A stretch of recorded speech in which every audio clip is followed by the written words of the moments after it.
Hey everybody, welcome back to Mando Lessons. My name is Baron Collins Hill. In this week's lesson, we are going to talk about the sweet spot on the mandolin. This is something I've talked about before, but I'm always thinking about it, and I was just thinking about it a little bit today. I wanted to go over a little bit of my thoughts on kind of tone production and how to get the best sound, or your favorite sound out of the instrument. Because sometimes there's no right tone, and you gotta find what you like. So that's what we're gonna talk about. Let's start off with a little exercise. Let's just play a G scale. So on the G and D strings, that's open, 2, 4, 5, open, 2, 4, 5. And then the second octave is starting on that 5th fret of the D string, 5, open, 2, 3, 5, open, 2, 3. So let's just play up and down that scale a little bit as our kind of warm-up exercise into today's discussion.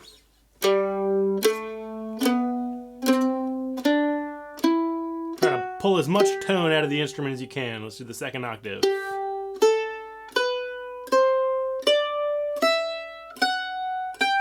Maybe back down.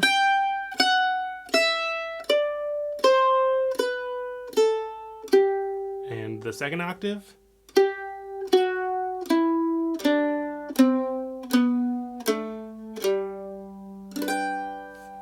All right. So the thing I want you to play around with today is how close to the bridge your hand is. I've talked about this before, but once again, I'm always thinking about it and I'm always reimagining it and reapproaching it and trying to figure out where the best sound is for me. And that can change mid-song. That can be used as a dynamic effect.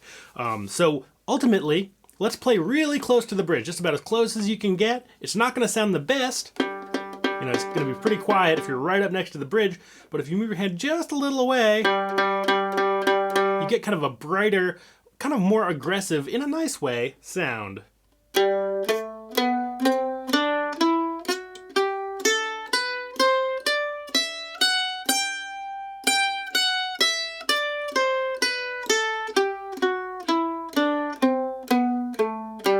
Now again, if you go too far, doesn't sound very good. You lose a lot of volume and tone. But find that spot where it really starts to open up. You can just do it by kind of strumming on one string.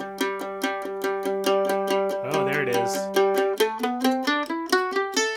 Very percussive sound.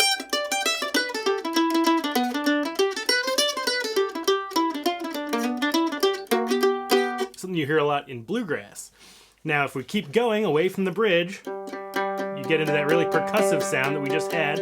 Move a little further, maybe kind of to the bottom of the fingerboard extension, at least on this instrument. Every instrument has a different sort of extension, but you know, I'm a little maybe above the F hole, maybe if you think about kind of right in there. And that kind of warms up the tone a little bit, takes off that kind of percussive brash edge, and is a little sweeter sounding.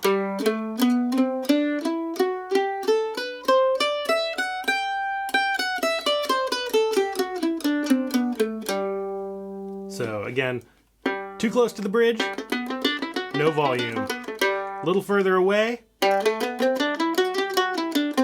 nice, strong, percussive, gritty sound. Little further, you lose that edge, a little sweeter, a little more round sound. And if you go even further and play up over the fingerboard, one thing you need to contend with is what's called pick click. Kind of overemphasizing it, but your pick might hit the fingerboard. So if you try to not dig in quite as much, that'll reduce that sound, but the tone that you get up there is very round, very soft, very kind of pretty sounding.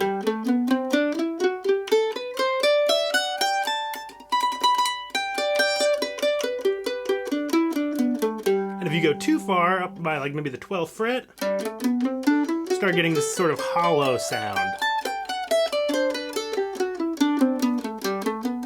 And then if you're playing up here, that's just, don't know what to say about that. I've never done that before. But it's cool, it's very quiet. Again, you start to lose volume as you head too far that way. So somewhere, you know, probably between here and here on the instrument is going to be the sweet spot.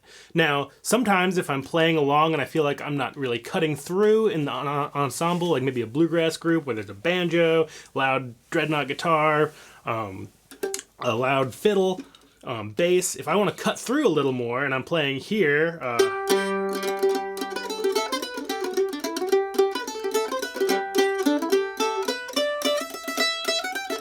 can go back.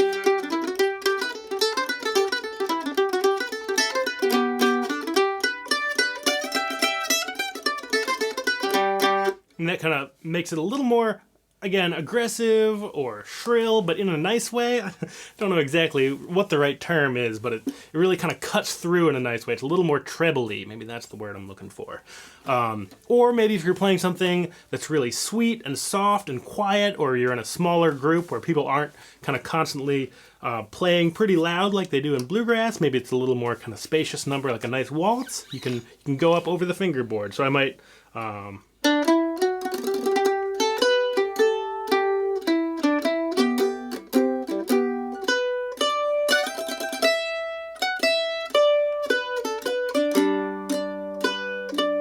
So here it is normally. This is a tune called Ook-Pik Waltz.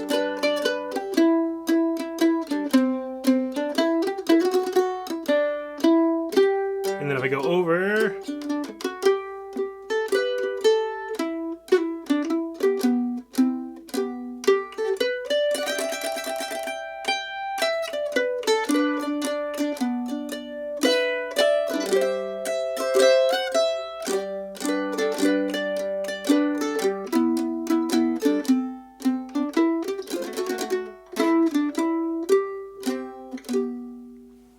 a nice, soft, more delicate, sweeter sound.